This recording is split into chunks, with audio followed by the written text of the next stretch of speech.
thank you for joining us to break down some big breaking news from this afternoon. Anis Mehmeti to Ipswich Town from Bristol City, the first signing of the January transfer window, and it's an exciting one, an exciting attacker. I'm here with Stuart Watson, who's just left me slap bang on it to talk about all of this from my room. Hopefully he'll be back on in a second, but here to break down everything as Stu comes back on. Thank you for joining me, Stu, again. I'm going to throw you right in at the deep end. I've come back on here. Anis Mehmeti, snap thoughts before we go into some of the details then. What are your main thoughts on this signing? Are you with me, Stu? Alex, there we go. I've got a weird Eurovision delay here where I'm hearing your voice twice. So that's why I jumped out of it and came back in. This is very distracting. Alex, you carry on and I'll return, okay? And we'll see if we can get this sorted because I'm hearing... Yeah, I'll leave it. Hopefully it's not me, this one. But yes, thank you guys for joining me. Anis Mehmeti. So this is a deal that was reported by Sky this morning as one that was going to get done. It had obviously, the news had been broken earlier in the week. I believe it was kind of building up to this game that there was interest from Ipswich in Anis Mehmeti. Wolves had joined the race at one point for the 25-year-old who is out of contract at the end of the season. And there's been quite a few interesting conflicting reports that have gone around here, but Ipswich have gone and got the deal done. It's going to be between 3 and 3.5 million, the initial upfront fee, and then everything else that comes with that, obvious add-ons, sell-ons that will go to Wickham, and other clauses and fees that will go in that, but still a very low fee for a player of Anis Mehmeti's quality, I think you would have to say, given what he has delivered in the Championship, not just this season. I think it's 8 goals, 6 assists. Have I got that the right way around, Stu, who can hopefully hear me now properly? Yes, he can. An exciting, dynamic, attacking player. Let's try this again. Stuart Watson, your thoughts on Anis Mehmeti to Ipswich Town? I'm back. I had too many tabs open in the background, one of which was the YouTube version of this. So I was getting a bit of an echo going on, but we've sorted it. I'm here. I'm sure you've set the scene quite nicely for this signing of Anis Mehmeti, the first of the January transfer window for Ipswich, later than usual. Normally, there's multiple players through the door in a January transfer window in recent years, as we've outlined in various bits of content and podcasts over recent weeks. But every year is a little bit different. Ipswich haven't had any glaring holes to fill in this squad. It's not like there's been a big injury to cover up or anything like that. It's obviously a deep squad with quality in it that's up there. But Kieran McKenna said recently, if he can add goals to this team, not necessarily a striker, but in the forward unit, he would do so. And that's obviously the thinking behind signing Anis Mehmeti, as you say, available for a cut-down price because of his contract situation. I think our spidey senses were tingling, weren't they, on Tuesday night? Obviously, the story broke the day before of Ipswich's reported interest. And then share with the viewers what happened in the tunnel after the game, Alex. After Anis Mehmeti had a pretty quiet game at Portman Road, it has to be said. Tell everyone what you told me. Yeah, I have others who can vouch for this. It's a genuine story, and there's even people watching who I know were there when this happened. But usually when you're in a mixed zone, players don't really want to have anything to do with you. It'll be heads down. Sometimes you have like the fake phone call. We know all the trips and things that they do. And an opposition player, quite often you'll see Ipswich Town players who walk past and they'll say hello and all of those things. Opposition players don't.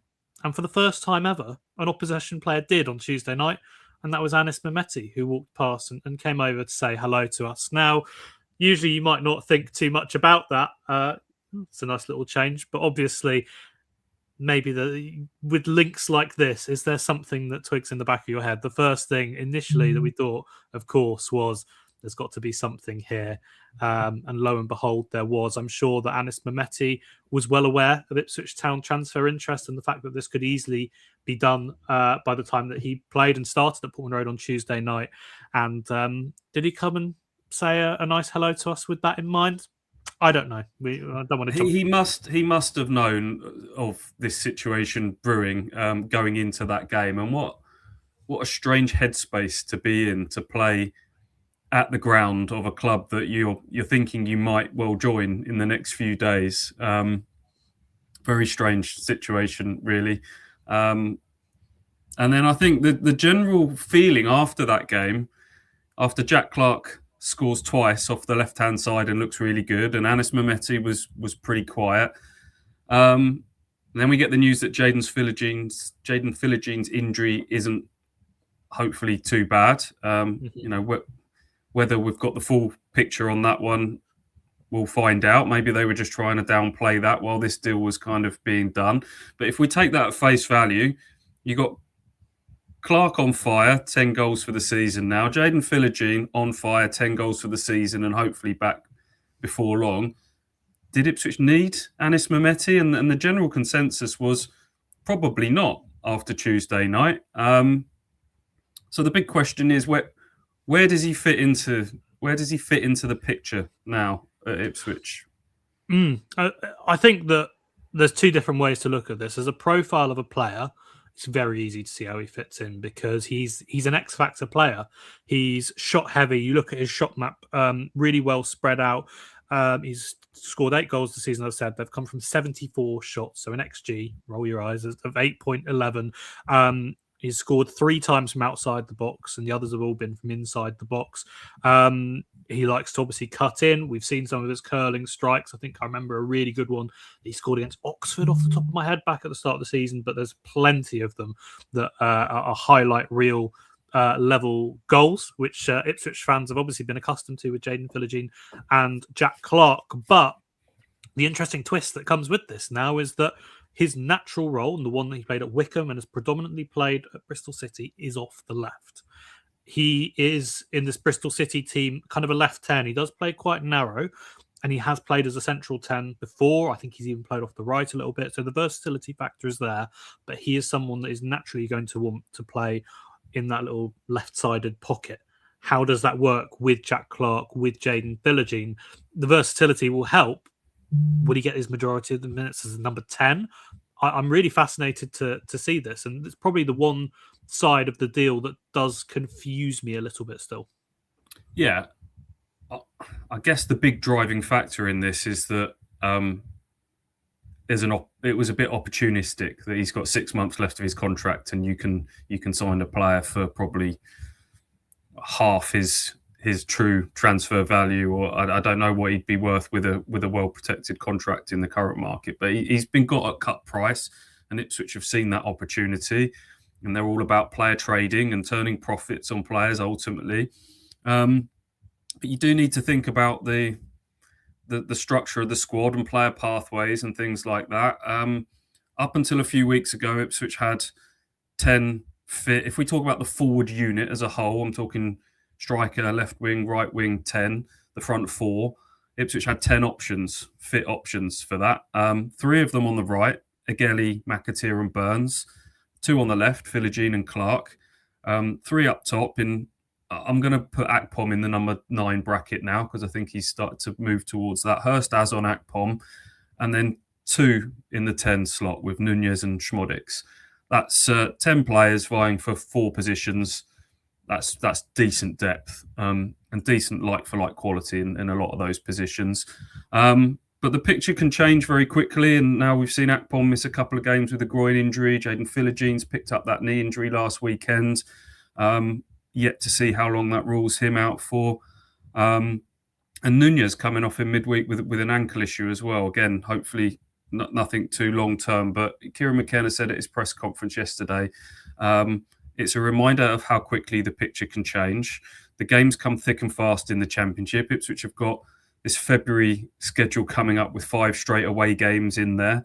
And he didn't think Ipswich were overpowered in the depth department, and clearly felt that he wanted to add a little bit more to that. So, I just wonder where he fits at the moment. He's another right-footed left winger who likes to cut inside and has got a few tricks and is quite skillful. And Ipswich have got 2 very, very good ones, arguably the 2 best ones in the Championship already.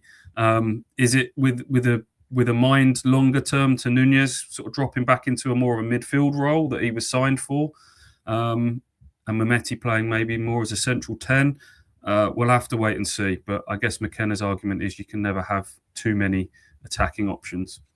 Yeah, I of course will get a clearer picture from Kieran McKenna after the game against Sheffield United tomorrow. I'm sure we'll get an idea of where he's most likely going to fit in. But I would say as well, the clearest picture that comes with that will be his versatility will allow him to play in different roles. I wouldn't almost be surprised that could we see an extension of Jack Clark in the 10 as that kind of experiment, then having Mehmeti covering Jaden Philogene out on the left. There's so many different balances that you can have, and although it's a bit of a head scratcher for us to try and piece it together, I suppose as well, the one thing that does make it interesting now is that from Ipswich's perspective to the rest of the division, you don't know how Ipswich are going to line up either.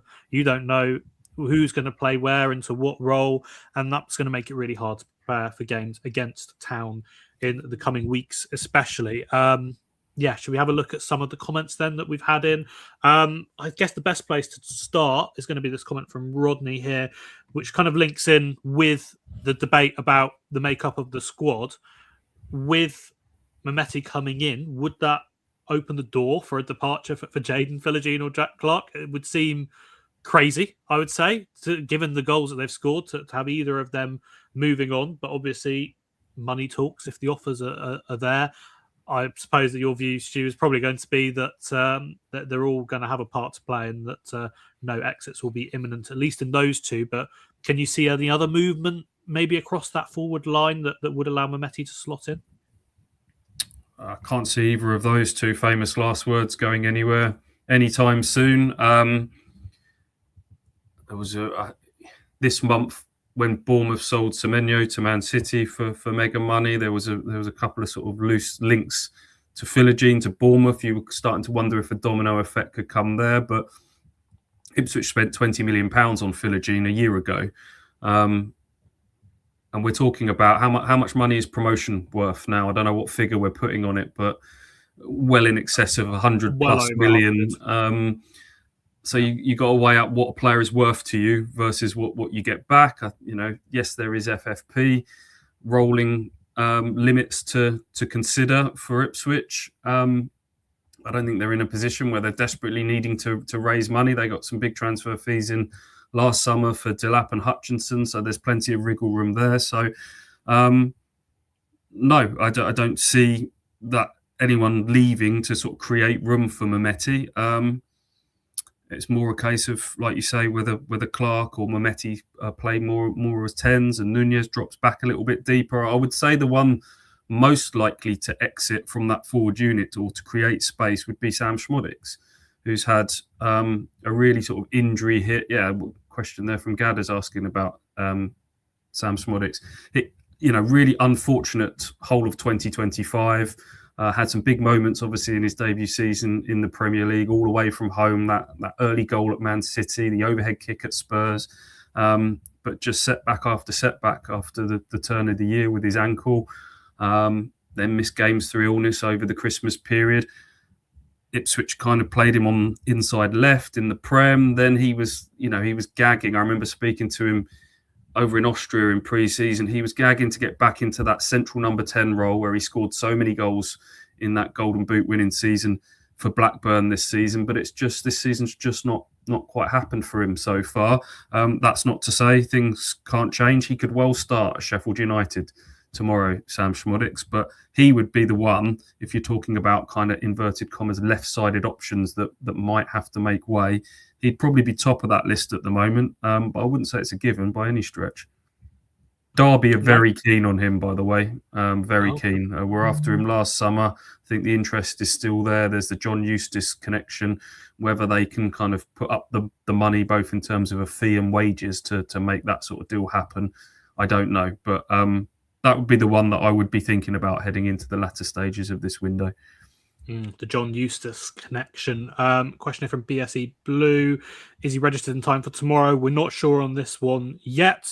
The timing is going to be kind of borderline, isn't it? Because I think we understand he had his medical this morning. It was announced after the 12 p.m. cutoff point.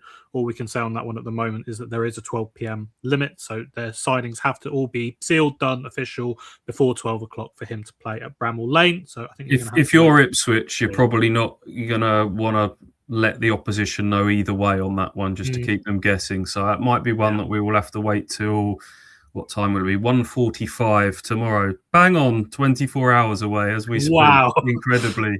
In 24 hours' time, to virtually the second, we will know if he is in the squad. I mean, he's match fit, he's sharp, he's playing. So if he is registered in time, you would imagine he would be involved in some way. It's going to take him a bit of time you'd think you'd want to give him some training time next week.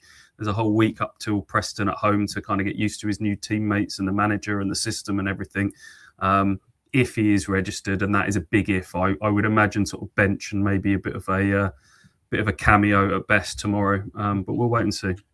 Yeah, we'll take a few more. George has asked about Josh Sargent links. Not really seen these, but I've enjoyed kind of watching all the drama from Carrow Road. I don't know if you followed any of that, Stu, but that's been quite entertaining. Yeah, also, he's on the naughty step, isn't he, Mr. Sargent, at the moment? He's been sort of cast aside, bit of a fallout, comments from the higher-ups. I think he was someone Ipswich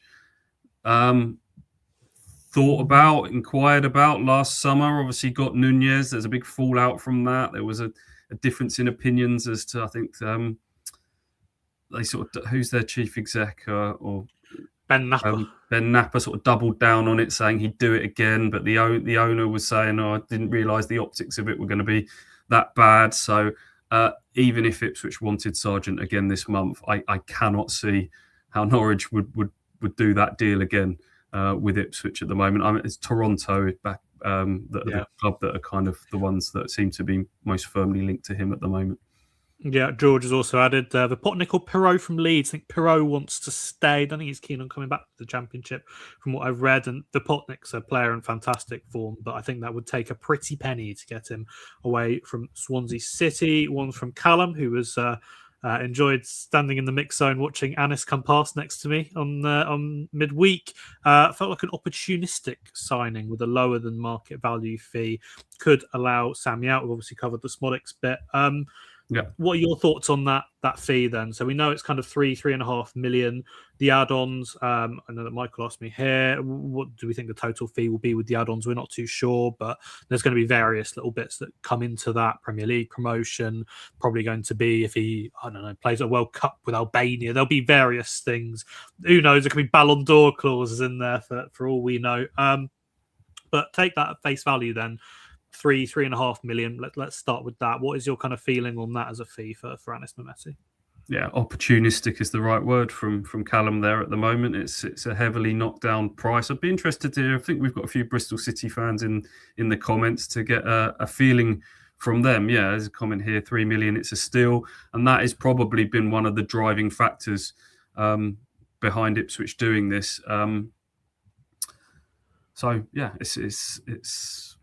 it's cheap, but the bit that sort of I can't shake at the moment is where he fits. Just because you can do it, and just because it's a knockdown price, I don't know. Is there greater priorities in the squad? I'm thinking about sort of pathways and things like that. Look, I hope he looks a really exciting player, and he ticks a lot of the boxes in terms of his career to date. You know, this squad is packed with players that have started in Premier League academies, dropped down the pyramid, worked really hard to work their way back up, and I think that fits in with the kind of the culture of the club at the moment. And you know, one of the very first words he's used in his signing interview is about being hungry to get to the Premier League, and that's why he's come here. So you know, he fits in with everything on that side of things. It's just where he fits in purely on the pitch, positional wise. That's the only real question mark for me. Yeah, a couple of comments here. Gavin's asked about can we expect to see anyone else coming through the door? And another comment as well here from BSE Blue, who says just need that quality number 9 now. I don't think we're expecting anything imminently, but let's look then beyond this one briefly. Ipswich have been linked to other players so far. We definitely know there was interest in Tom Cairney, for example. I think that they will be keen to sign someone who can act as more natural cover for Azor Matasiwa. They've been linked with midfielders. There's obviously clamour for a striker, maybe less so after even Azon's display in midweek. Where do the priorities lie for Ipswich in the next, what have we got, about a week and a half until deadline day? What do you see as kind of the next steps? I'd be really disappointed if they didn't sign a kind of Matasiwa cover competition, because Azor's been the signing of the summer. He's been excellent. He's got better and better. We're getting almost kind of blasé about his 7, 8 out of 10 performances every week in front of that back four. But the threat of that 2-game suspension hangs over him. It's very unlikely that he's going to get to the cut-off point. And this is his first season in English football in the Championship, the intensity of it. It's a big ask for him to rattle out 40-plus starts. And the one game that he hasn't played was that Charlton home game when they lost 3-0, and they tried playing Nunez as the sort of quarterback in that night, and it didn't really work. And I don't quite know what that midfield unit will look like as and when he drops out. So that for me is a must. A Lewis Travis type signing. Remember when he came in midway through the Championship promotion season to sort of back up Sam Morsey, Blackburn's captain, so he really added some sort of leadership and experience off the pitch, and then didn't play loads of games, but when he was called upon, he came in and helped get some results over the line. Someone like that I think is needed. And then the striker debate is an interesting one. Game by game, our kind of thoughts on it change depending on who started up front and how they've performed. Azon was great on Tuesday night, but I guess one swallow doesn't make a summer, and he's ultimately got 2 goals to his name and left quite a few out there. But we're hopeful that after 6 months he's kind of settling in the country, at the club, in the division, and the best is yet to come from him. And I know George Hurst has had a lot of heat this season in terms of not being what we hoped he would be with the number 9 on his back, but I thought he was decent against Blackburn last weekend, and I think he's a different type of option. And can Ipswich get this promotion over the line with those 3 options up front at the moment of Hurst, Azon and Akpom? Yeah, I think they can. Will they need someone better, an upgrade, if they get to the Premier League? Yes, undoubtedly. But whether the time to do that is now or in the summer remains to be seen. We're talking a pretty small pool of players that would be a virtually guaranteed upgrade on what they've got. I don't know what your thoughts are on that. Yeah, I think that the way they built the squad's going to be quite interesting in the mid to long term as well, knowing that going forward, when you reach the Premier League, as the ambition will be to do, and the expectation will be that Ipswich get promoted this season, that then unlocks a whole different world of players, doesn't it, as well? And we're talking about the number 9 spot. Do you want to go out and sign a number 9 who will have a big impact in the next 6 months, but then you've got to try and make the sell that, well, we might actually go out and spend 20-25 million on a striker when we've got our TV money in and we can guarantee Premier League football next summer. So the squad building element has to be considered in the short term, how you get the most out of a squad in the Championship. Let's make it clear, this squad at Championship level is crazy, isn't it, when you look at the individual quality? But then also how you can keep layering that up. And the best teams, when you've seen this with Sunderland, maybe to a slightly lesser extent with Leeds and others who've been successful in the top flight, is that, the term I've used before is the water level's rising. These guys who starred in the Championship, then when you get up to the Premier League, might drop down and have slightly reduced roles, and others who come in for big fees are the ones who then come in and start week in, week out. That's going to be the balance. And it also becomes quite interesting as well to sell that to players both in the short term and then beyond that. But as Anis Mehmeti said in his interview, the dream is to play Premier League football. This is the way that he sees to getting to that. He was playing at Woodford Town, a Essex non-league side, as recently as 2020. That would have been around COVID time.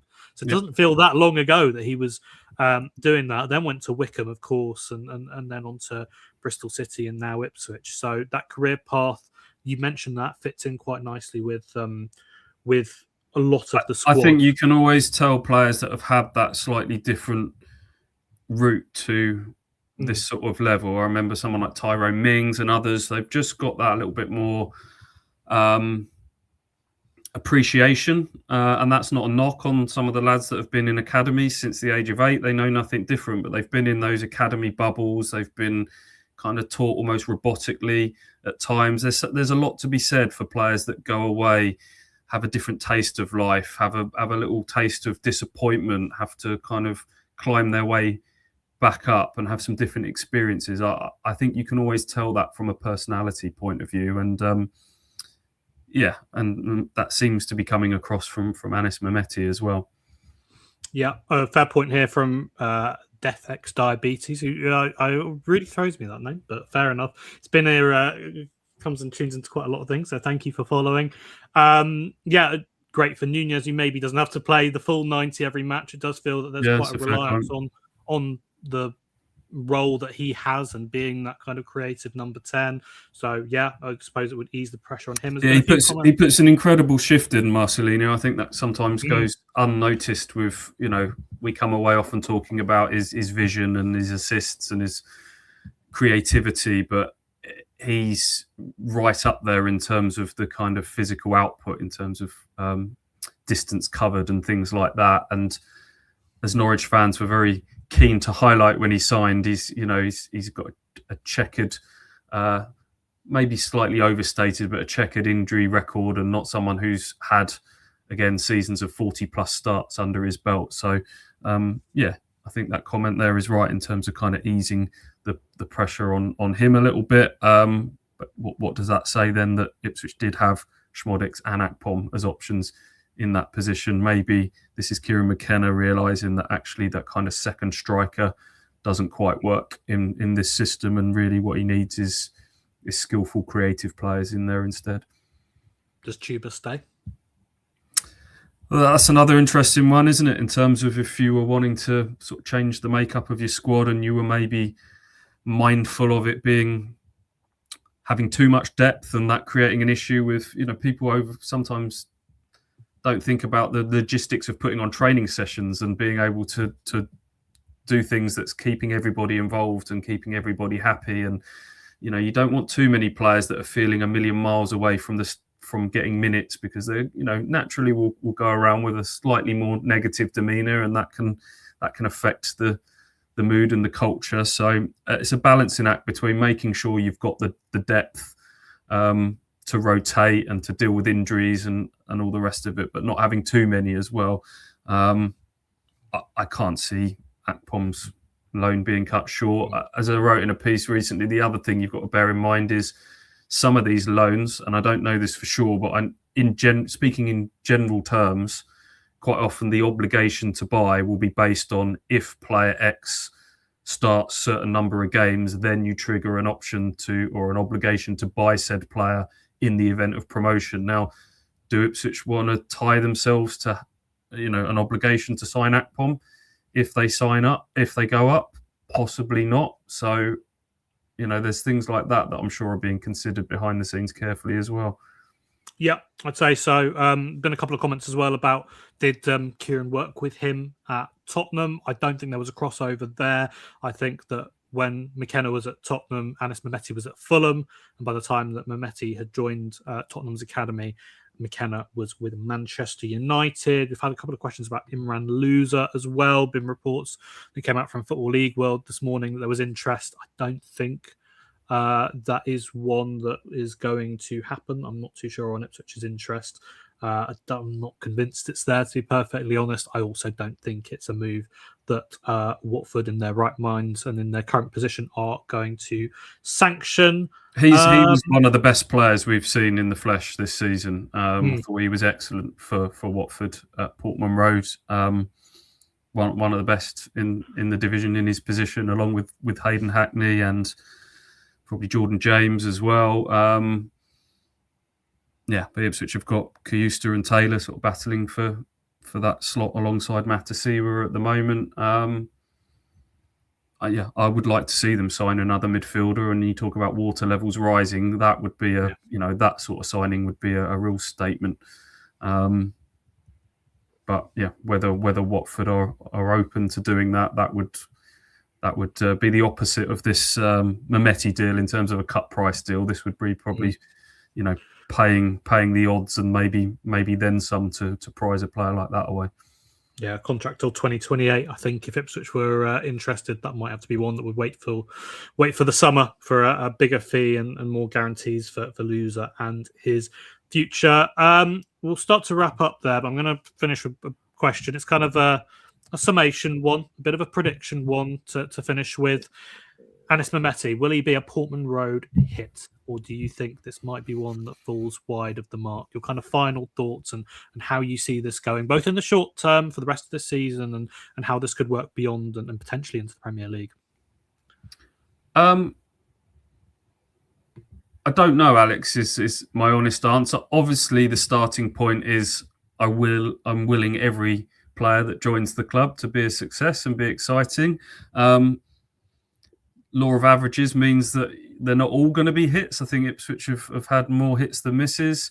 I suppose it's a bit like an Ali Al-Hamadi signing, really. It's a bit of a punt. It's a bit of a low risk punt, really, with the fee. And now we're kind of shrugging off a 3 million fee as if it's nothing. And bearing in mind, I had a decade of covering the club where it was frees and loans and the bargain basement bin. But in the current context, £3 million is not a lot of money. Unlike Al-Hamadi, he's got a bit more under his belt in terms of proven championship experience. So there's probably little to lose here on this one. As I say, I just can't quite figure out where he fits in the puzzle at the moment. That's the only niggle that I've got on this one. But we'll see. We'll if he can have his Sarmiento moment or something like that over the next few months, then that £3 million has paid for itself already, hasn't it? So what were you thinking? Yeah, I was a little bit confused. I remember thinking about this one before, and I remember when the link first came out, I was almost a bit concerned because it felt quite scattergun to me, the whole approach to this January market with Tom Cairney as well, and I couldn't quite piece it together. But the more I think about it, especially with the Philogene injury in the short term, for the fee that's been required, I quite like this, and it feels like a low risk move and hopefully one that will pay off, because we've seen that he's been able to do it in League One. We've seen that he's done it in a kind of a mid-table championship team in Bristol City, of course, when he reached the playoffs last season. Now, when the pressure's on to be winning week in, week out, can he be the kind of player that delivers? I think he's got that mentality for sure, and he's someone that, I really like in that regard. So there you have it. Anis Mehmeti signs for Ipswich Town, £3 million. Where do they go next? I like this comment here from Sebold as well. He said Alex's Joe Bell from Viking pick the other week was interesting. He's a midfielder, and I'm going to use that to plug as well. We've done lots of transfer targets pieces. I've looked at kind of who Ipswich could sign this month: strikers, midfielders, defenders, attackers, the lot. So go check those out. Stu's going to be working on a couple of bits today. I think you're going to do the squad depth bit, aren't you? And have a look. Yeah, I think it's worth outlining. We've had two exits this month in Cameron Humphreys and Harry Clark, both going out on loan. They were part of the 25-man registered squad for Ipswich. So Mehmeti takes up one of those slots. As it stands, Ipswich have got one other senior slot to play with as we head towards transfer deadline day, which, just to remind you or to point out, is on the 2nd of February, which falls on a Monday, 7 p.m. So a more civilised close time than usual. But yeah, I would imagine that there'll be some bits going down to the wire. So we'll try and keep our ears to the ground for you all. Yeah, Kieran McKenna's mentioned that incomings and exits as well are on the cards before deadline day in his most recent press conference. So we'll have to wait and see. But this one's done. We go on to Sheffield United. Who knows? Anis Mehmeti could be involved in that game. We'll have to wait and see. But an exciting signing done. Thank you for joining us today. Plenty of content coming up online, breaking down this signing, looking at it and what's to come. Stay with us. Keep the conversation going. We want to hear your thoughts, your theories, your questions. Fire them our way. on here, on socials, and on the ADT website. Thank you for joining us. Thank you, Stu, for joining me. And we'll see you next time.